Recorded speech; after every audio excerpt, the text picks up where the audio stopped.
Hello po mga kalodi, mga kababayan sa Pilipinas at sa iba't ibang panig po ng daigdig na maaabot o makakapanood po nitong aking video. Welcome po sa aking channel. Ako nga po pala si Albert. They used to call me Kuya Al.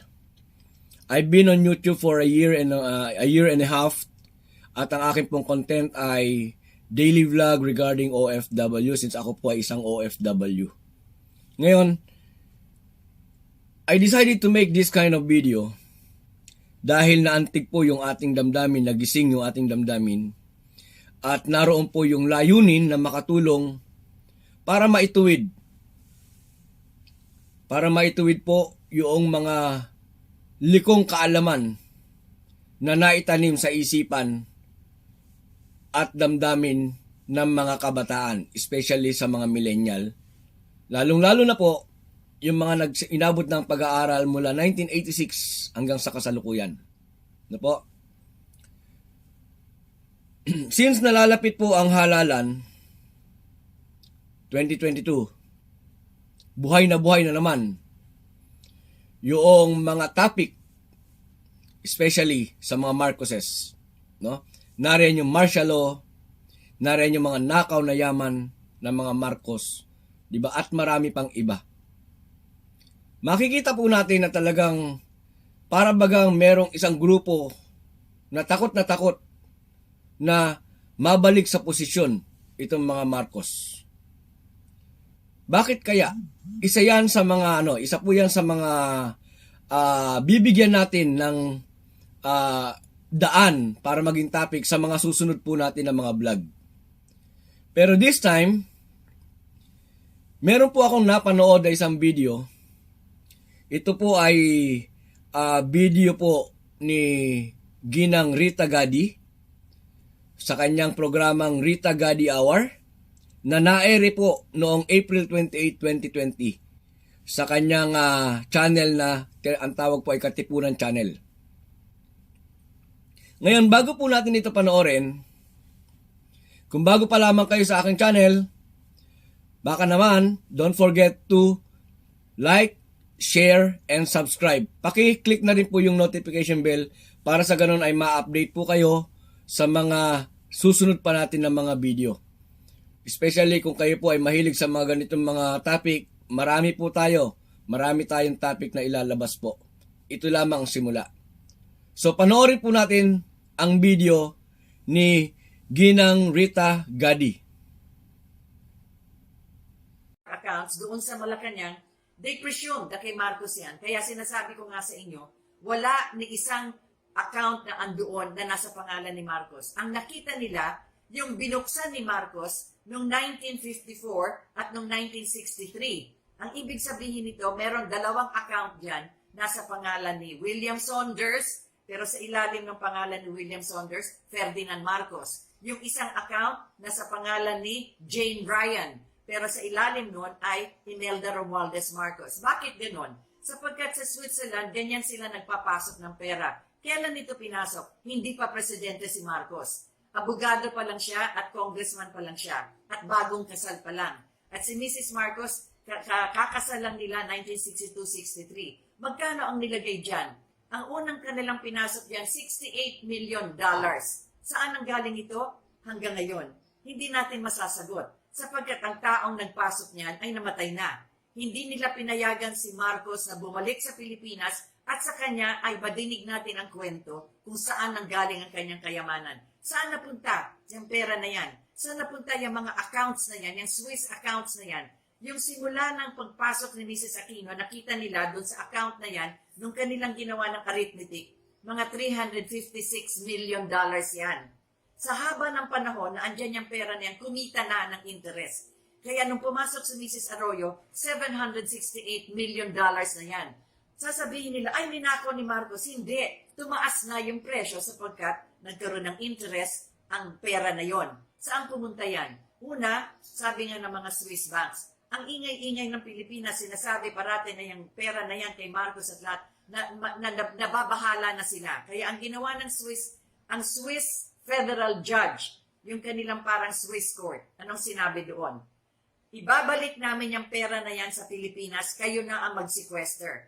at kailangan na litisin ninyo kung ano ang kulay ng pera na yan. Sino ba ang may-ari niyan? At kayo na rin ang magsasabi kung yung pera na yan ay ninakaw. Pero huwag na kayong balik ng balik pa dito sa Switzerland para tanungin yung pera na yan. And they did that. They made a judgment. Yan ang nakasulat dun sa judgment ng Federal Court ng Switzerland. Anong ginawang interpretasyon dito sa atin? Binaliktad yung German language na yon at sinabi, kasi daw yung pera na yon ay kay Marcos at yun daw ninakaw sa taong bayan, kaya binabalik sa Pilipinas. Can you imagine that? Ang pagbabaliktad na ginawa nila, be that as it may, hindi rin mapasok sa Pilipinas. Bakit? Sa laki ng halaga, walang bangko dito sa atin ang pwedeng tumanggap ng ganong kalaking halaga. We do not have this AAA na tawag na bangko kung ano man yan sa banking system. Kaya saan nagdiniposito? Sa Singapore. Kasi yon ang Singapore is the central financial district dito sa Southeast Asia. Meron silang malalaking bangko. Doon muna nilagay. Okay. Pagkatapos ng panahon, inunti-unti, binalik na rin dito sa Pilipinas. Kasi unti-unti. In other words, our banks here can be able to absorb that already. May isang account lang na hindi nila magalaw sapagkat yung foundation na yon na kung saan ang may-ari ng account na yon, wala sa pangalan, wala doon sa judgment ng Switzerland. Kaya hanggang ngayon question mark pa. Paano napunta doon? Kaya ang Singapore, wise din. Hanggat hindi nyo napapakita yung judgment ng Switzerland at sinasabi na yung foundation na yan ay kay Marcos, hindi namin bibitawan to. Pero, napasok magkano? $768 million ang pumasok dito sa atin. Anong nangyari? Pumunta ba yan sa ating agrikultura? Kaya nga kinokonekta ko ito sa agriculture? Hindi po. Anong ginawa? Bumili po ng fertilizer, pero na-discover, hindi pala fertilizer, tubig pala. Bumili ng insecticide, na-discover, hindi pala insecticide yan, tubig din.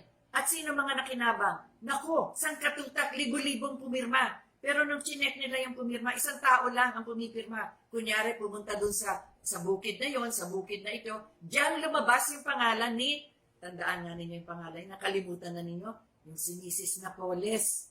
Naalala niyo yun? Si Mrs. Napoles at kanyang mga galamay. At anong sinabi niya? Aba, ang nagturo sa akin ito ay yung secretary ng budget ni Mrs. Aquino. Si Secretary Abad, ay ni Noynoy pala, lahat na yan. So yun, nakita mo na? Saan napunta? Pumunta ba sa agrikultura? Oo daw. Pumunta sa agrikultura sapagkat nagbigay sila ng fertilizer, nagbigay sila ng insecticides. Pero ano lumabas? Kaya hanggang ngayon, nakakulong pa si Mrs. Napoles. Bakit? Ayaw niya magsalita kasi ang dami taong masasaktan. Ang daming taong kasama niya mga galamay. Hindi siya makapagsalita. Pero alam naman natin, ginamit lang siya. Yumaman ang yumaman siya, pero ngayon nakakulong at marami din taong yumaman dyan. Nakakalungkot, hindi po ba? Bakit ko ito nilalabas? Pag-uusapan din natin kasi mahalaga yung agrikultura. Sapagkat yung pera, libo-libong pera na nakuha nila, na kanilang sinikwester at kanilang binenta, yung kita dyan at yung pera na yan, tanongin na lang ninyo kung pumunta sa ating agrikultura. Si Marcos ang kanyang administrasyon, 20 years lang. Sa 20 years na yon, ang kanyang total budget in 20 years, 468 million pesos. Si Mrs. Aquino, sa 6 na taon, 1 trillion plus ang kanyang budget. Sa 20 years ni Marcos, anong mga napatayo? Yang ating Pan-Philippine Highway magmula hanggang norte hanggang sa dulo ng Pilipinas. Yung lahat ng ating airports and seaports, natayo niya yan. Kaya ang Cebu, lumaganap yan, sapagkat nung lumaban si Marcos sa pagka-presidente laban kay Osmeña taga Cebu, nanalo siya sa Cebu.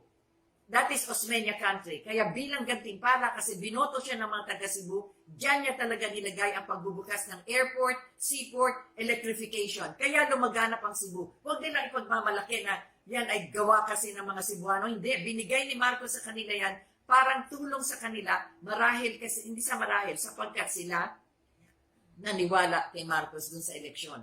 Lahat ng ating mga dams, ilan yung ating hydroelectric dams, yung mga malalaking tinayo, 38 dams all over the country, tinayo noong panahon ni Marcos in 20 years.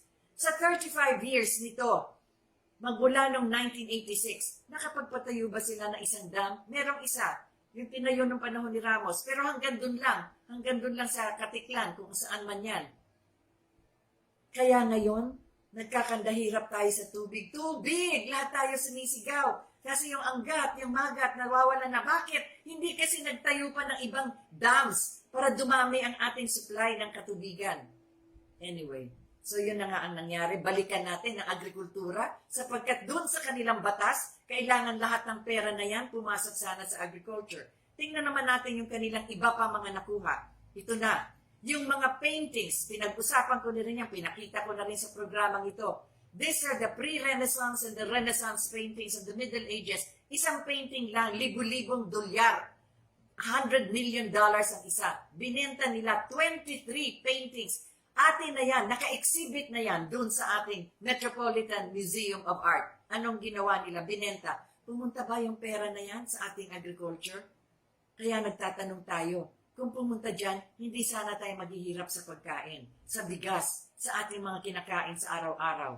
Maliban dyan, ang dami pa rin nilang binenta. Isang bagay na lang, yung pinakamalaking kasong ginawa sa buong mundo, ito yung tinatawag na criminal case against Ferdinand and Imelda Marcos. Saan ito? Doon sa New York.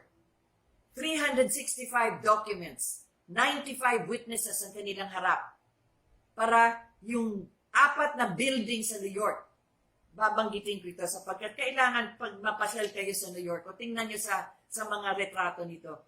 Yung sa Crown Building sa New York. Yan ang isa pinakamagandang building. Kaya nga tinawag na Crown Building. Pinaganda ni Imelda yan at nanalo ng award yan sa architecture ng buong New York City. Crown Building. Yung isang building dyan ay yung Herald Center. Yan ang shopping center. Yan ay pinakamalaking mall. Macy's and dyan. That's the Herald Center. Isa yan sa mga building na binili natin. Itong 200 Madison. Isa rin yung building kung saan andyan din yung isang opisina ng ating konsulado. Sa Madison Avenue talagang ang taas ng value ng real estate dyan. At yung isang building, ano yan, sa 40 Wall Street. Kung saan doon dineclare yung Declaration of Independence ng Amerika, the tallest building in Wall Street, the financial center of New York City, 40 ang number 40 Wall Street. 4 na pinakamaganda, matataas at pinakamahalagang building sa New York ay nabili natin. Sinong bumili nito? Tingnan natin ang history ng pagkabili niyan. Yung panahon na yon, noong 1970s hanggang 1980s, bumagsak ang real estate property sa New York. Merong lumapit kay Mrs. Marcos. Yan, sabihin na lang natin kung sino. Si Mrs. Tantoco, may-ari ng Rustan, negosyante yan. Sabi niya, Ma'am, magandang bumili ngayon ng buildings sa New York sapagkat bagsak ang real estate. So sinabi ni Mrs. Marcos, kausapin natin ang presidente para sabihin ang sitwasyon ng real estate sa New York. Si Presidente Marcos, kinausap ang Monetary Board ng Pilipinas. Ang namumuna noon ng ating Central Bank of the Philippines, si Jaime Laya. Siya ang governor ng Central Bank. Sinabihan ni Mrs. Marcos pala, si Laya, i-explika kay Marcos yung real estate property na yan. Sumulat ang governor ng Central Bank kay President Marcos. Sabi niya, Sir, ito po yung mga real estate sa New York, bagsak po ang presyo, pwede tayong bumili. Sapagkat sayang yung pagkakataon ngayon. Naglagay ng marginal note si Marcos. Handwriting ni President Marcos. Anong sinabi niya? Okay, pero 50-50. 50% private, 50% government. Ibig sabihin, hindi buong gobyerno ang bibili niyan. Hati, kung sino man na mayayaman na sa private sector at 50% sa government, magsama yung inyong pera, bilihin yung properties na yan. Sumulat si Jaime Laya after a week or 2 weeks. Nag-meeting po kami sa private sector at sa monetary board. Hindi po natin kaya. Hindi kaya ng private sector, hindi kaya ng government. Ang government hindi kaya mag-isa na bibili ng buildings na yan. Anong nangyari? Nabili ang mga buildings na yan. Saan nanggaling ang pera pagpasok din sa buildings na yan? Doon, sa Swiss accounts. Pumasok sa LA, pumasok sa New York, pumasok doon kay Oscar Carino na siya ang manager ng Philippine National Bank sa New York at binayad sa 4 na buildings na yan. Yan, nilabas yan doon sa trial ni Mrs. Marcos sa New York. Tandaan ninyo, nung nag-trial na sa New York, patay na si Marcos noon. Kaya nag-iisa na lang si Mrs. Marcos dun sa trial of the century sa New York na yon. At yan ang pinakita nila. Ay, nako, si Marcos nagnakaw ng pera sa Pilipinas para ibili itong mga buildings na ito. Uulitin ko yung talagang parang memoryado ko na halos sapagkat nagtrabaho ako dyan sa kaso na yan. 95 witnesses, 350,000 documents, ni isang pirasong papel. Walang ebidensyang nagpapakita na yung perang pumasok dyan pagbili ng buildings na yan galing sa national budget ng Pilipinas. Ano ba yung budget ng Pilipinas? Yan ang taxes natin. Yan pumapasok yung ating mga binabayad na buwis. That is the money of the Filipino people. Ni isang dokumento, ni isang witness na andun sa trial na yan, walang makapagsabi na galing sa taong bayan yung pera na yan. Kaya anong nangyari? Unanimous decision ng 12-member jury, acquitted, not guilty. Not guilty si Ferdinand, not guilty si Imelda. Bakit hanggang ngayon? Sabi pa sila ng sabi na, nakaw yan. Samantalang doon, the most powerful country in the world, the most severest of the justice systems of the world is the United States of America. Ibig mo sabihin yung kanilang Justice Department, yung ang nangyari dyan, yung unang-unang prosecutor dyan, tandaan niyo yung pangalan na yan, nakakabit ngayon siya kay President Trump, si Giuliani. Nag-headline siya nung trial sa New York. Anong sinabi niya? I vow that Imelda will go to jail. Nung biruin niya, nag-resign siya kasi interesado siyang tumakbong mayor ng New York. Yan ang kanyang battle cry sa kampanya niya. Ako ang magpo-prosecute dyan sa mga Marcos sapagkat magnanakaw sila. Ano nangyari kay Giuliani? Talo siya. Talo siya mismo sa New York kung saan dun siya salita ng salita. Yaw-yaw ng yaw-yaw. Nagpa-headlines pa sa mga dyaryo. I will jail Imelda. Pero yan na naman ang katanungan. Ang haba na ng kwento ko, pero balikan natin. Saan napunta ang pera dyan sa buildings na yan? Acquitted na. Kanino yung buildings na yan? Di kung sino may-ari yan. Di sila Marcos. Anong nangyari? Sino nagbenta? Ayan na naman. Pumasok na naman yung pamahalaan na yan. Nasaan napunta yung pagbebenta ng 4 na building na yan? Kaya tinatanong ko, sapagkat dyan sa batas nila mismo, yung kanilang executive order na pinirmahan ng netizen, biruin mo, kaunang-unang executive order number 1. Number 1, yung unang-una niyang pinirmahan. Kunin lahat yung mga ari-arian ng mga Marcos. Pero doon sa kanyang batas, executive order number 1, number 2, number 12, number 12A, kung gusto ko, i-recite ko, mahaba na abutin tayo ng 3 oras dito. Nakalagay doon, yung pera na kanilang makukuha dyan sa kanilang mga kukunin ng mga kayamanan ng mga Marcos, pupunta saan? Sa agrikultura. Mga kababayan ko sa buong mundo at dito nakikinig sa atin, alam niyo nakakapagod na talagang ulit-ulitin. Ngunit ngayon kasi pinag-usapan ng agrikultura at lahat tayo ngayon, halos ang kapitbahay na, alam niyo kung bakit hindi ako makalabas ng bahay, nakikita niyo, ito yung aking altar. Andito ako sa aking komedor. Nung isang araw, nung isang linggo, andun ako sa aking maliit na tanggapan. Pero yung library ko na rin. Sapagkat hindi pwede tayong lumabas. Naghihirap tayo sa panahon na ito. Hindi lang sa paghihirap na hindi tayo makapunta sa pagtatrabahuhan natin, ngunit ang paghihirap natin ay, paano tayo magpapatuloy ng ganitong buhay kung wala tayong makakain? Saan ba nanggagaling ang ating pagkain? Hindi naman yan nanggagaling sa corned beef, sa sausage, sa hotdog, sa bacon. Nanggagaling yan sa gulay, sa isda, sa bigas, sa manok, sa isda, at kung ano pang meron sa karagatan. Lahat ng perang nakuha nila for the past 35 years sa kanilang mga binenta na kanilang siniquester, saan napunta yan? Ba't hindi pumunta sa agriculture?